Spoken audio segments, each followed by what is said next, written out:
ครับทักทายสบายดีพ่อแม่พี่น้องสาวเฟซบุ๊กและยูทูบทั้งหลาย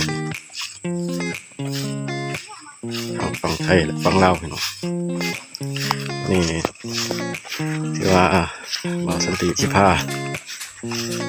ทีมงานเล็กๆเนาะไปหาสาปลาพี่น้องสาปลาขอนนะพี่น้องตามห้วยห้องคลองบึงอันนี้เป็นบรรยากาศยามเที่ยงจุดที่เขายืนเนาะเป็นจุดที่เมืองมุ่นและประโมกแขวงจำปาสักเนาะแต่ว่าติดชายแดน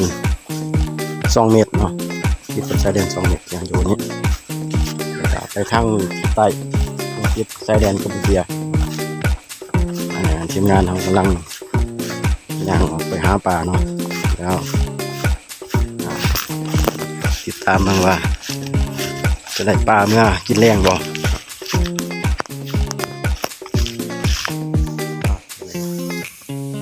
มาหอดจุดเดี๋ยวเขาจะซาปลาเนาะ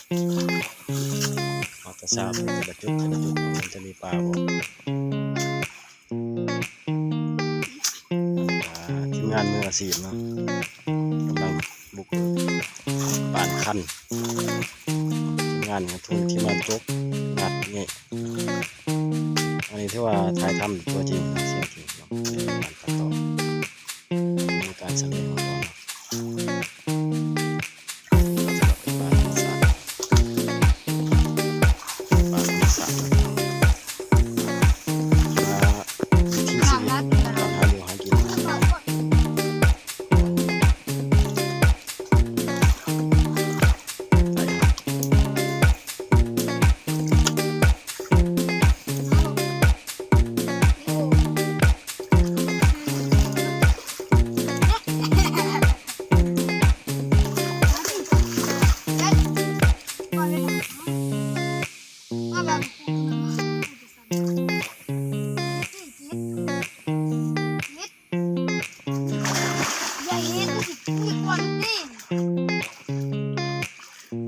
ทีมงาน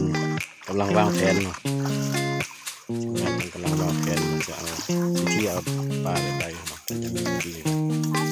อันนี้เป็นเซียนหน่อยเนาะอันนี้เป็นปลาธรรมชาติเนี่ยปลานี้ถือว่าทุกฤดูกาลทุกปีจะมีปลาขึ้นมาประจำเนาะแต่ละจุดเพราะว่าปกติเนาะแต่ละปีงานเนาะมันจะเป็นแกงเนาะเพื่อนน้ำแกงถ่วมเบิดเท่านี้เนาะแต่ว่าปีนี้ฝนบ่ค่อยดีเนาะฝนบ่ค่อยดีแต่ว่ามีน้ำแกงถ่วม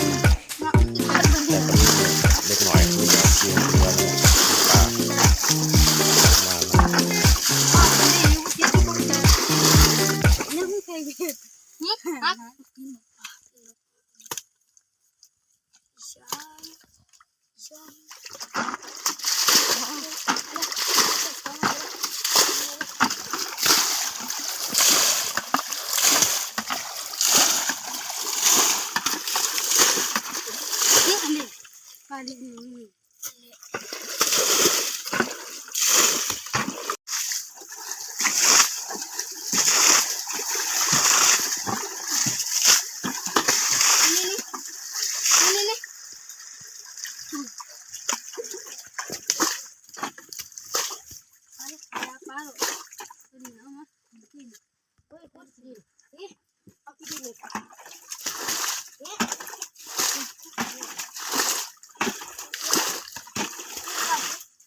าตากู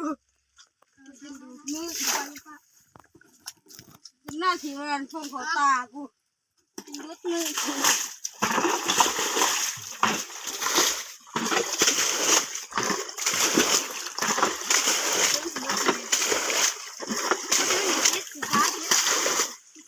Hả?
ซาเบิ้งจิตมันเบิดเบิ้งมันสิบ่ไหลไปเนาะ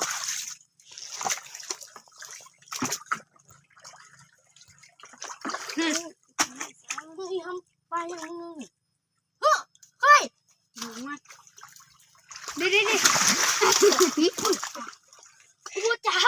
าดิกูจับค้อนใหม่ได้หันตัวนี้ไม่ยังเด็กหน่อยนะนี่ตัวนี้ไงกูจะจับค้อนใหม่ได้หันพอดีกูขึ้นมาพอดีมันติดออกจากมือ